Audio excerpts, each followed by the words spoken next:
दोस्तों, क्या साबुन बनाते वक्त उसमें सांड की हड्डियां मिलाई जाती है? और क्या सच में नारियल के तेल में गाय की चर्बी मिलाई जाती है? तो चलिए आज हम आपको बताते हैं कि आखिर हमारी डेली लाइफ में यूज प्रोडक्ट्स को फैक्ट्री में कितनी घिनौनी तरीके से बनाया जाता है।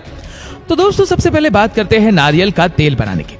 सबसे पहले नारियल को तोड़कर उसे बोट की सहायता से फैक्ट्री तक पहुंचाया जाता है। जैसा कि आप जानते हैं कि केरल और साउथ इंडिया के साइड में ज्यादातर नारियल की खेती की जाती है, जिसकी वजह से वहां पर नारियल काफी अच्छी मात्रा में पाया जाता है। इसीलिए सभी नारियल को बोट में ले जाकर फैक्ट्री तक पहुंचाया जाता है, जिसके बाद इन नारियल के अंदर के कचरे यानी कि नारियल के रेशे को अलग कर दिया जाता है और नारियल के तेल को एक तरफ रख दिया जाता है, जिसके बाद इसका पानी निकाल कर उसे स्टोर कर दिया जाता है और बचे हुए नारियल को आगे भेज दिया जाता है, जिसके बाद इसके ऊपर की लेयर को हटाया जाता है, जो मशीनों के साथ साथ वर्कर्स की मदद से किया जाता है। और फिर एक नारियल को 3 यूनिट में पानी में धोया जाता है ताकि जो भी बची कुछ गंदगी हो उसे निकाल दिया जा सके। फिर इस नारियल को एक ग्राइंडर में डाला जाता है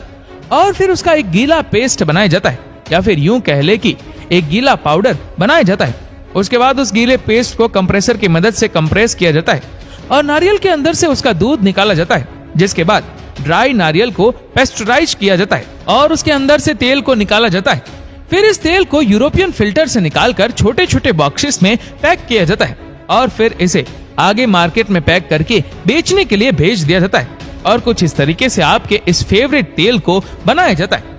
अब चलिए जानते हैं कि आपका फेवरेट साबुन कैसे बनता है।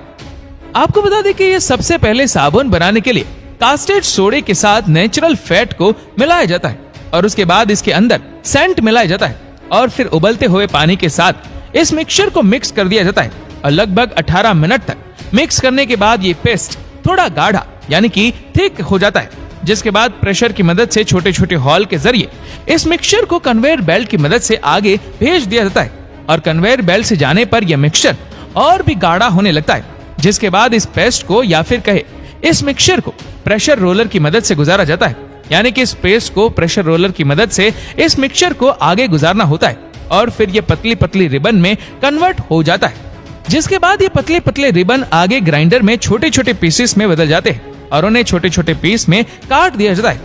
जिसके बाद ये मिक्सचर मशीन में फिर आगे भेज दिया जाता है और इसे खूब मिलाया जाता है। और यहाँ पर इस मशीन के अंदर इस पेस्ट में अपना पसंदीदा कलर को डाला जाता है और साथ ही इसमें ऑयल डाला जाता है। आपको बता दें कि इसी ऑयल की वजह से साबुन के अंदर हमें खुशबू मिलती है, जिसके बाद इसे 15 मिनट तक मिलाया जाता है और फिर इसे आगे डाई या फिर शेप देने वाली मशीन में इस मिक्सचर को कंप्रेस किया जाता है और इसे एक परफेक्ट शेप देते हैं, जो कि एक बड़ी बड़ी पट्टी के आकार की होती है। फिर इस मोटी और बड़ी पट्टी को कटर की मदद से बराबर हिस्सों में काट दिया जाता है और फिर इसे आगे मशीन में भेज दिया जाता है, जहां पर साबुन के ऊपर ब्रेडिंग होती है और फिर इस साबुन को क्वालिटी चेकिंग के लिए भेज दिया जाता है। क्वालिटी चेक में यह देखा जाता है कि साबुन बनाने में सभी चीजों का सही से उपयोग हुआ हो और साबुन सही हो। अगर साबुन में किसी तरीके का कोई फॉल्ट होता है तो उसे अलग कर दिया जाता है और फिर सही साबुन को आगे पैकेजिंग के लिए भेज दिया जाता है। पैकेजिंग होने के बाद इन साबुन को मार्केट में बड़े बड़े होलसेलर या फिर रिटेलर्स के पास भेज दिया जाता है, जो इन साबुनों को बेचते हैं और फिर आप दुकानों से ये साबुन खरीद कर लाते हैं और कुछ इस तरीके से घर में यूज होने वाला साबुन बनाया जाता है।